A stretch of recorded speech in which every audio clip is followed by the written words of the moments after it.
au moins ils l'auront entendu. Voilà, bonjour tout le monde va bien? Oui, ben, malgré qu'il y a beaucoup de malades, je vois quand même que l'Assemblée est assez complète cette semaine. Ça sera pire le mois prochain, hein, je vous préviens, hein, parce que les jardiniers, ils sortent un peu avec la sève. Hein. Pour l'instant, la sève, elle commence tout doucement à monter. Donc pour le mois prochain, on va déjà voir un petit peu bourgeonner les branches et tout ça. Donc ça va, bonjour, s'améliorer et l'Assemblée sera un peu plus grande. On va prévoir plus de chaises la semaine prochaine. Il y a des chaises là, hein, vous vous servez. Hein. Vous n'allez pas savoir rester là. C'est pour ça que je suis à côté d'André peut-être. Une chaise là. Hein. Tu ne peux pas gêner les... Voilà, comme vous voulez. Quand ça commence à sentir le cramé, on va le dire. Voilà, donc tout le monde a eu assez d'eau, ça va? Oui, ça va. Pas de problème? Non. Les cuves sont bien remplies. Oui.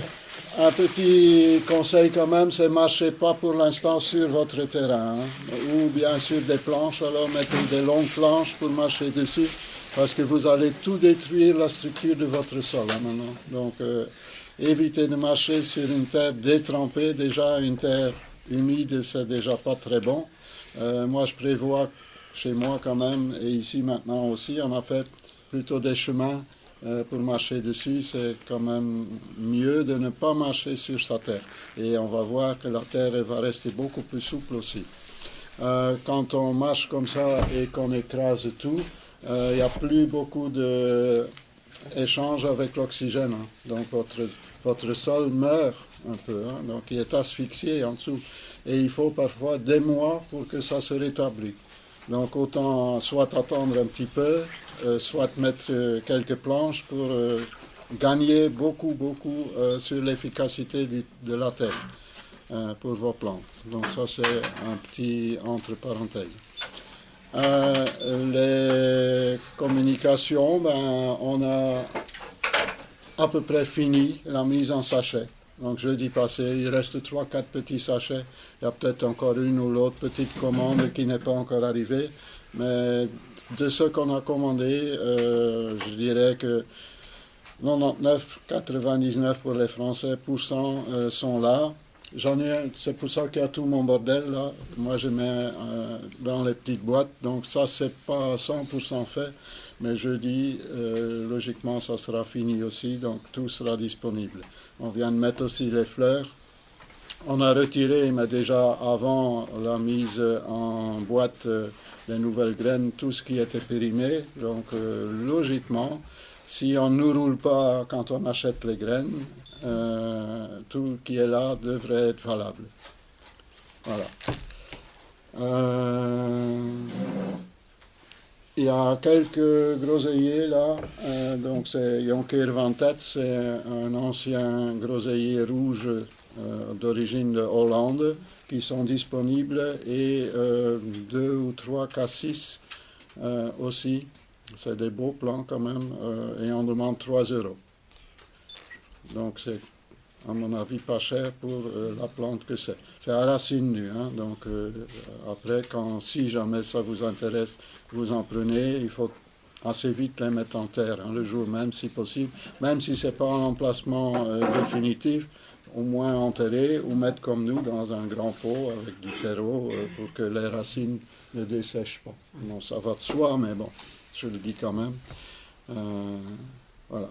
Donc les petits oignons, les échalotes sont arrivés aussi. Donc ben là, je vais en parler. Qu'est-ce qu'il faut en faire? Pas la cuisine tout de suite. Il faut quand même d'abord un peu les cultiver.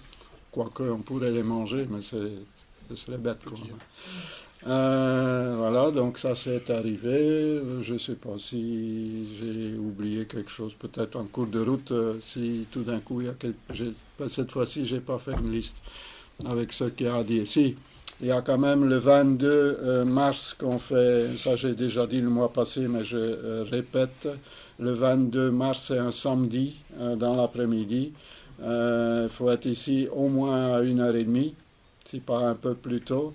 On fera le cours sur la greffe des arbres fruitiers. Donc surtout les pommiers, les poiriers. C'est ça qu'on fait ici d'habitude. Avant, on avait aussi des porte-greffes pour les pruniers, tout ça, mais il n'y avait jamais de greffon. Donc c'était pas efficace pour en tout cas la réunion. Mais bon, de toute façon, l'apprentissage de la chose à faire se fera et c'est la même, en tout cas pour ce qui est greffe sur table, comme on dit, ou greffe anglaise et tout ça. C'est pas en écusson, ça c'est un peu plus compliqué, à mon avis, mais bon. C'est relativement simple, il faut avoir un petit peu le tour de main pour le faire, mais les gens qui sont des croqueurs de pommes du nord de la France vont vous expliquer en long et en large, vont vous montrer comment ils font et ils vont essayer que vous le faites aussi vous-même. Donc c'est ça le but en fait, c'est d'apprendre à le faire de A à Z. Voilà, donc ça c'est un truc. Fin février, il y aura aussi une bourse aux semences organisée par la ville de Moucron. Maintenant, je ne sais pas par cœur comme ça la date. Ça doit être, je pense, le dernier dimanche du mois de février. Je ne sais pas si je l'ai noté là. Donc c'est au matin, là-bas, à 9h, de 9h à midi, ça va être. À la canne? C'est derrière le centre expo de Moucron, là, dans la rue du Blanc-Pignon. Ah, oui, j'ai vu. De transition, que je fais comme ça, la maison du climat, enfin. C'est quelle date Ben, c'est ça que je cherche, mais je ne sais pas si je l'ai noté dans mon cahier. Il est noté sur le blog. Il est noté déjà sur l'Overblog. Ouais. Donc celui qui ne sait pas, il faudrait essayer de regarder. Il y a des chaises à disposition. Je ne sais pas s'il y en a par là, il n'y en a pas. Voilà. Donc ça c'est deux événements qui vont se faire récemment sous peu. Il y a échange de plantes, il y a un achat de plantes. Comment? Il y a un échange de plantes, achat de plantes, et des semences. Ouais. Mais c'est sur les événements de Moucron qu'il faut regarder ça. Ah oui. Mais Michel, il va aussi le mettre certainement sur l'Overblog. Si ce n'est pas déjà fait, je pense pas que c'est fait, Michel. Ah, j'ai rien à voir. Michel est trop occupé de chercher dans son agenda. C'est le 23 février. 23 février. Voilà. Donc nous autres, c'est plus pour faire un petit peu de publicité parce qu'on est toujours mieux connus lointain que sur place. On est toujours étonné qu'il y a plein de gens à Moucron qui ne savent pas qu'on existe, malgré qu'on est déjà passé dans les télévisions, sur les journaux, un peu partout. Mais les gens, ils vont dans le sud de la France où ils apprennent alors qu'on existe. Et après, ils viennent. C'est bien, bon, hein?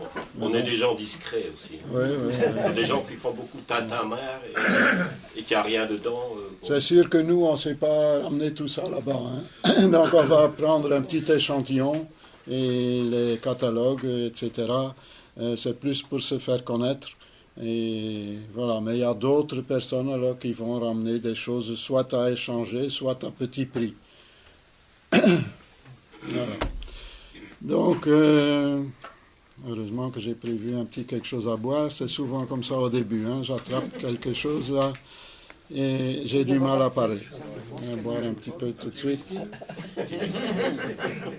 L'autre verre, c'est des genièfs. Alors, J'allais demander ce qu'il y avait dans le jus de Là, pomme. c'est du rhum ambré. on va pas faire de mélange. Hein. Alors, au plus vite, au mieux. Planter les petits oignons et les échalotes. Bon, les rouges, on dit toujours qu'on peut les mettre un peu plus tard, mais c'était surtout les rouges russes. Mais ça, on ne trouve plus vraiment. Il y a moyen d'en trouver en France quelque part, chez Magellan ou un truc comme Des ça. échalotes, alors. Ouais, des échalotes. Ouais. Mais c'est hors de prix, donc on ne les achète pas dans le temps. Dans le temps, c'était assez commun et les gens, ils prenaient toujours leur plan sur ce qu'ils cultivaient déjà aussi. Hein. Donc ça, il y a possibilité aussi, si on ne mange pas tout, de prendre dans ses propres récoltes éventuellement des plants à mettre au printemps. Donc au plus vite au mieux. Pourquoi?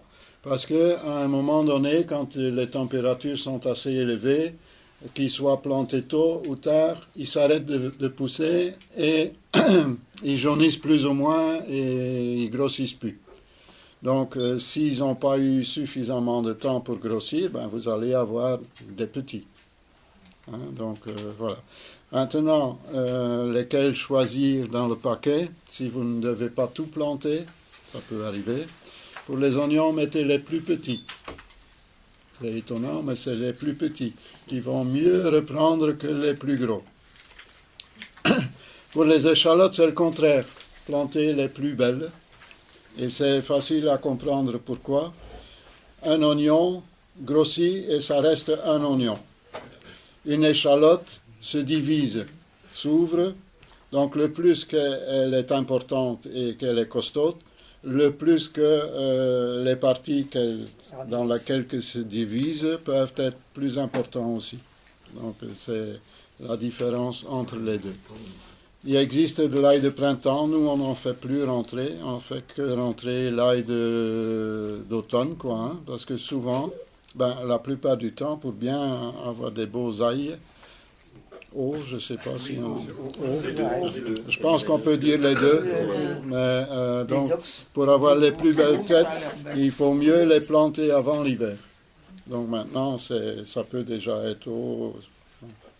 Je ne suis pas pêcheur, hein, mais bon, la hauteur. Les miens sont déjà comme ça. Sont déjà comme ça. Donc, une 15-20 cm facilement. Ce qui arrive parfois quand il gèle très fort, c'est que les pointes des feuillages jaunissent, mais ça repart par après, donc c'est mieux pas, mais sinon, il faut mettre un petit voile hivernage au-dessus pour les jours qui gèlent très fort, quoi. Hein. Bon, maintenant, pour l'instant, c'est rare, parce que les petites gelées de -2, -3 qu'on a cette année-ci, ça ne fait pas trop de dégâts, quoique ça peut encore arriver. Hein. Des -8, 10, on a déjà eu en février. Hein. Donc c'est peut-être une exception, mais ça arrive, quoi. C'est encore l'hiver. Hein. On est encore en plein hiver. Les jours commencent à se rallonger et c'est pour ça aussi que la verdure commence déjà à se mettre. C'est pas toujours les températures qui jouent pour ça, c'est souvent la lumière, la luminosité. On n'a pas été gâtés. Hein.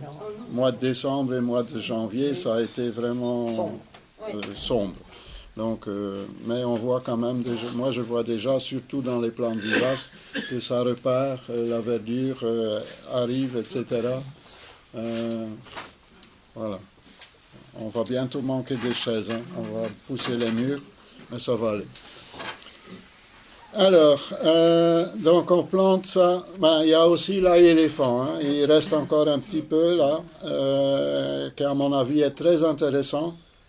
Ça donne vraiment des grosses gousses. Hein. Il y en a 3 à 5 plus ou moins par tête. Ça vient assez haut, 1,80 m jusqu'à 1,80 m avec une belle grosse boule violette qui est fort visitée par les abeilles, les bourdons, etc. Et qu'on peut laisser la fleur. Ça ne nuit pas énormément aux cailleux qu'on voit. Pas du tout. Hein. Non, même pas du tout. Il y en a sur certains sites internet qui disent qu'il faut couper, tout ça, c'est pas vrai. Pour l'autre ail, oui, mais pas pour celui-là. Donc on peut aussi manger les petites fleurs. C'est très très bon aussi à manger, à couper dans la salade. Donc sur la boule, il y a toutes des petites fleurs et vous pouvez couper un peu chaque jour, un petit peu, si vous en avez beaucoup. Sinon laissez-les pour les insectes. Hein, ils en ont besoin aussi et ils seront là aussi pour éventuellement polliniser d'autres légumes alors chez vous. Hein.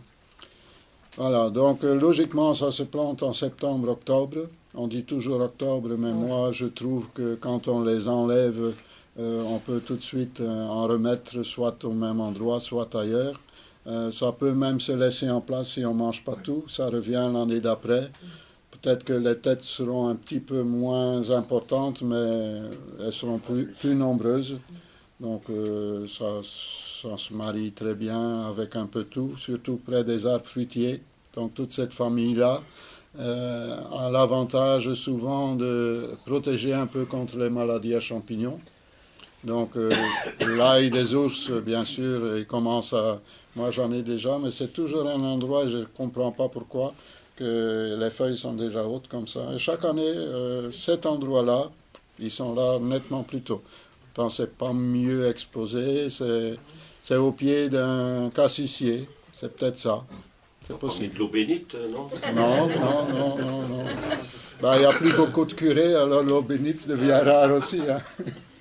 Voilà. Les rogations sont pas comme là. Donc tout ça aide aussi aux rosiers. Hein. Si vous avez des rosiers, que vous avez souvent des problèmes de maladies à champignons, plantez un petit peu d'ail des ours éventuellement ou un autre ail, même ornemental, parce qu'il existe énormément de sortes d'ail.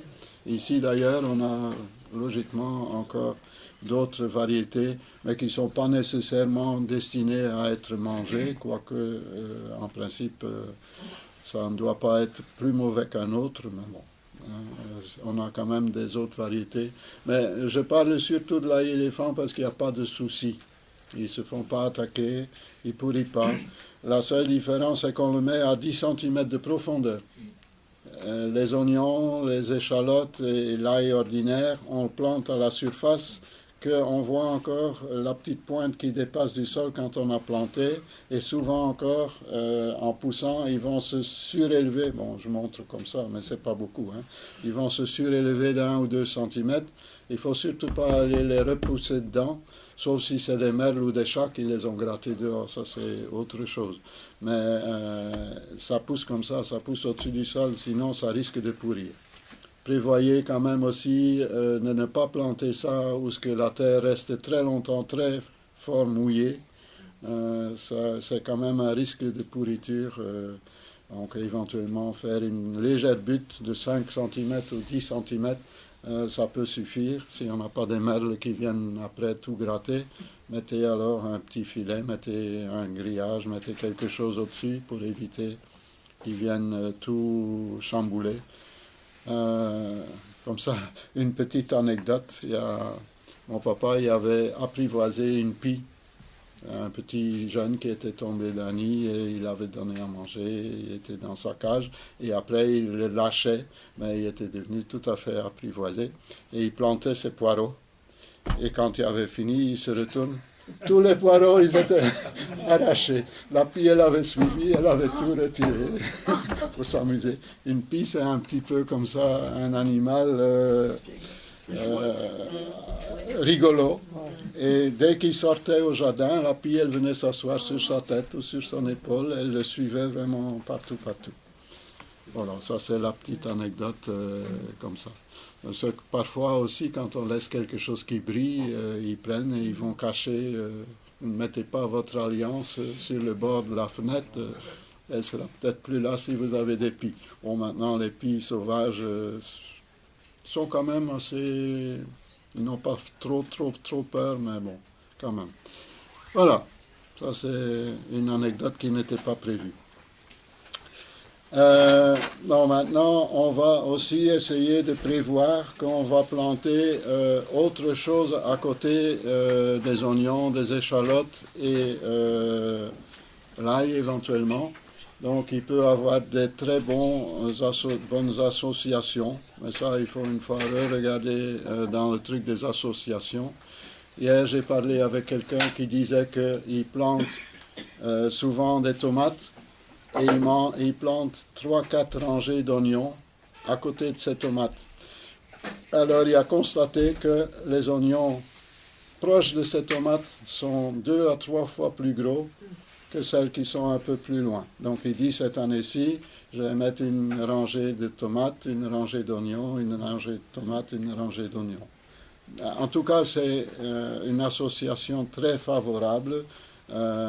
Les oignons, les échalotes avec les tomates et l'ail. Ouais. Les fraises aussi. Hein. Les fraises, ils aiment bien. C'est un peu embêtant, sauf si c'est vraiment par ligne, qu'on sait les planter pas trop loin. Planter entre les fraisiers, c'est parfois embêtant parce que la verdure, alors, elle retombe parfois, etc. Mais ça améliore le goût aussi des fraises. Ils n'ont pas le goût d'oignon, mais ils ont plus le goût de fraises. Voilà. Donc, ce qu'on fait souvent, c'est faire des doubles, voire des triples rangées en quinquance comme ça. Mais Michel a déjà expliqué ça. C'est encore à retrouver aussi éventuellement sur l'Overblog.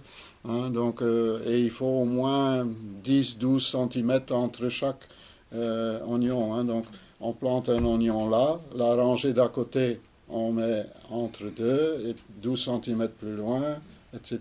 Et on continue comme ça. Et on peut faire 3, donc 2 au même emplacement, et celui du milieu vient à chaque fois entre deux. Hein, on fait des dés de 5, hein, comme un dé avec les 5 points. On travaille un peu comme ça. C'est pour réduire un peu la surface. Hein. Alors, si on met ça avec 50 ou 70 cm de place, 70 cm pour les Français, 50 ça ils comprennent, hein. Ils sont quand même pas bêtes. Donc on peut à ce moment-là commencer à mettre une très bonne combinaison. Par exemple, ce sont les carottes, éventuellement les chicons, donc les chicorées, wittlof, et d'autres. Hein. Il y a un tas de choses qu'on peut commencer éventuellement. Les choux, choumettes, les choux de Bruxelles, hein, ça peut aussi, mais ça pousse très lentement. L'avantage des carottes et des oignons, c'est que la mouche de l'oignon n'est pas la même que celle de la carotte et déteste l'odeur de l'autre. Donc, mais bon, moi je trouve que c'est quand même, c'est relatif, parce que souvent les carottes sont là beaucoup plus tard que les oignons, et les oignons sont peut-être déjà attaqués avant que la verdure de carotte donne l'odeur pour que la mouche s'éloigne. Moi je pense que le mieux de tout, c'est de prévoir quand même un filet anti-insectes. Certains endroits, on s'est pratiquement plus cultivé les oignons, les échalotes, même les poireaux, parce que c'est une petite mouche qui vient pondre, et l'asticot va en dessous du bulbe et va manger les racines. Et après, tout d'un coup, les oignons sont magnifiques, les échalotes sont magnifiques, et tout d'un coup, pouf, ils tombent, ils viennent jaunes, ils tombent, et quand on tire, ben, ils sont pourris, il n'y a plus de racines. Ben, les racines ont été mangées par les petits asticots. Donc si on met un filet anti-insectes qui coûte un peu cher, il ne faut pas mettre un filet d'hivernage. Hein. Ça ferait son office aussi, mais c'est très très très fragile. Hein. Donc les autres, c'est un genre de nylon, c'est beaucoup plus résistant. Les trouées sont un peu plus importants que le filet d'hivernage, mais c'est beaucoup plus costaud. Voilà, donc il faut peut-être prévoir un petit peu de cerceau, quelque chose. Moi j'ai fait des espèces de cages que j'ai mis ça dessus, etc. Quand on trouve du noir, c'est pas mal, parce qu'on voit beaucoup mieux en travers que dans les blancs. C'est pas facile à trouver. Pour l'instant, à Moucron... Ça existe Oui. Chez AVV à Moucron, il y en a qui liquident, parce que chez AVV, ils avaient fait rentrer ça et ça n'a pas eu de succès. Donc lui a racheté un peu le stock, et je ne sais pas s'il y en a encore, hein, parce que ça fait 2 ans, l'année passée, fin d'année, il y en avait encore. Ouais. Disons que, ça je me souviens quand j'avais une volière à l'époque, quand j'étais enfant, hein, le grillage qui était gris, galvanisé, ben, on mettait en couleur noire. Et on voyait presque plus le grillage, on voyait beaucoup mieux les oiseaux. Donc, et là aussi, c'est vrai qu'en travers le noir, c'est étonnant, hein, mais on voit mieux qu'en travers le blanc. Le blanc peut peut-être être favorable en cas de très forte chaleur, parce qu'il va refléter un petit peu le soleil, mais bon. On gagne peut-être en chaleur. Oui, on pourrait gagner peut-être en chaleur. Voilà. Donc tout a toujours ses avantages, ses inconvénients. Alors, je ne sais pas si j'ai été complet au niveau de oignons, ail, échalotes et tout ça, s'il y a des questions. Oui, surtout ne pas mettre d'engrais azotés. Pas de compost avant de planter tout ça. pas non plus les poudres là, de vaches, poules et tout ça, cheval. Non. Logiquement, ils ont suffisamment à manger de ce qui est resté l'année d'avant. Parce que si on met de l'engrais un peu azoté, ils ne vont pas conserver par après. Donc ils doivent se débrouiller un peu avec ce qui reste dans le sol. La seule chose qu'on pourrait mettre, mais pas tout de suite, donc quand ils ont déjà poussé, est un petit peu de cendre de bois. Jamais exagéré, une poignée par mètre carré par an, 1 à 2, suffisent largement. Sauf si on a déjà un sol qui est un petit peu calcaire. À ce moment-là, il vaut mieux pas mettre ça non plus. Mettez alors éventuellement un petit peu de consoude haché entre les rangs comme ça, comme paillage. Ça pourrait bien les convenir. On peut mettre un paillage aussi pour garder le sol quand même un peu humide. Malgré que ce sont des plantes qui n'aiment pas d'être dans un sol trop mouillé, ils ont quand même besoin d'humidité. Donc si on veut avoir des gros oignons, quand ils sont bien exposés, il vaut mieux qu'ils soient bien exposés au soleil, que la terre elle dessèche sur 5-10 cm, ils ne trouvent plus à boire, donc ils ne vont plus grossir non plus. À ce moment-là, il faudra commencer à arroser, mais pour éviter ça, mettez un petit peu de paille quand les journées commencent à réchauffer. Mettez un petit peu de paille, un petit peu éventuellement. Maintenant, on sait trouver des paillettes de lin en grand volume comme ça, qui coûtent à peu près 8 €. Mettez pas loin avec ça. C'est très pratique. C'est comme une botte de paille, mais c'est des petits machins. C'est quelque chose qu'on peut récupérer et qui par après enrichissent un peu le sol. Comment? Le chanvre, Anna de lin. Oui, Anna de lin. Ouais. Le chanvre éventuellement, etc. Mais ça coûte peut-être, je ne sais pas si ça coûte plus cher ou pas. Enfin, voilà. Quand on a un ballot comme ça, on va peut-être parfois, ça dépend de la taille du jardin bien sûr, et la main généreuse au moins, on peut aller une paire d'années pour 8 €. Bon, quand on va aller boire un verre à 3-4, on n'a même pas assez avec.